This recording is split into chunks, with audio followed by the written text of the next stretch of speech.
We see these stories every now and then in the press, but honestly, I mean, this is actually becoming pretty reoccurring. Give us some insight into like exactly what we're dealing with, because this is not something that we see from the media, except if a politician makes a remark about it, apparently. Yeah, it's one of the most frustrating things for Border Patrol agents. We'll go out and risk our lives to apprehend people that illegally enter the United States. But then we have programs that have come down from the Obama administration, like the Priority Enforcement Program, where we now have exemptions and we will not be removing or deporting people if they don't meet a certain criteria. Right. And now, if a local jurisdiction or a state jurisdiction makes an arrest, we can put a detainer on the person, or ICE can put a detainer on the person. But as happened in San Francisco, there is nothing that requires that they honor that detainer, and this person could just be allowed to walk out onto the street and go back into American society and commit more crimes. Right. And speaking of San Francisco, I have this video I'll play for you, where you have law enforcement in San Francisco, of course, politically appointed. There's sheriffs and there's chiefs, saying that, oh, sanctuary cities, they're absolutely safe. Listen to this. Sheriff, does being a sanctuary city make San Francisco safer or more dangerous?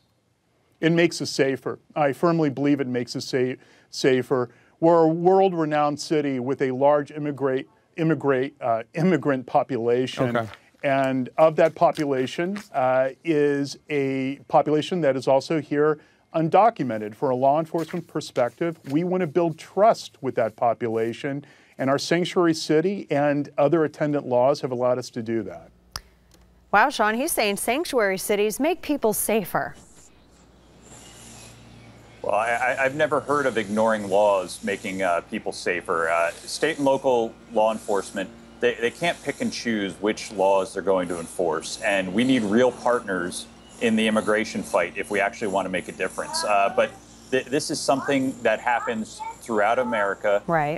And unfortunately, it doesn't make America safer, and it frustrates Border Patrol agents, and both sides of the aisle are responsible for this. Neither party really wants true border enforcement. It's pure window dressing. They want the appearance of border enforcement without the actual effort or cost of it, because we don't have the political will to do it. No, I would agree with that. I mean, we've had, there have been laws passed when I was still in high school, Shawn, that were supposed to reduce the bureaucracy and just make it super simple and easy to enforce legal entry at the border, to secure the border, and that has never been implemented because everybody's been playing politics.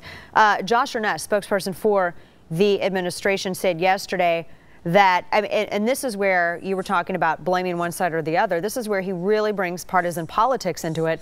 Take a listen to this. He says, apparently, I guess Republicans have been running San Francisco all of these years. Who knew? Listen. The fact is the president has done everything within his power to make sure that we're focusing our law enforcement resources on criminals and those who pose a threat to public safety. And it's because of the political efforts of Republicans that we have not been able to make the kind of investment that we would like to make in securing our border and keeping our community safe. I mean, correct me if I'm wrong, Shawn, but it's that DACA, that Deferred Action Childhood Arrival, the Deferred Action for Parental Arrival as well, which, last summer we were discussing how it was such a beacon for an increase in activity at the border of illegal entry.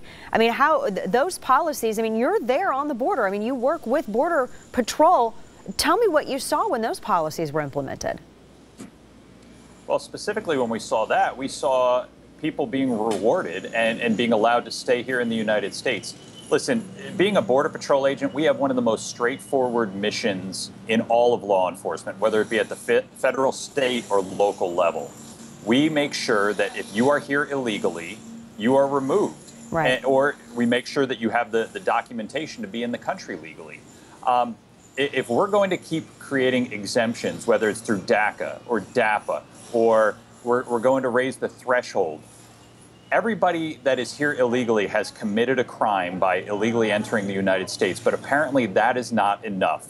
Now it has to be, you have to have illegally entered and you have to commit some more crimes. And it shows here that you can commit some heinous crimes, and that doesn't mean that ICE or the Border Patrol is still going to be notified and allow you to be picked up and then removed from this country.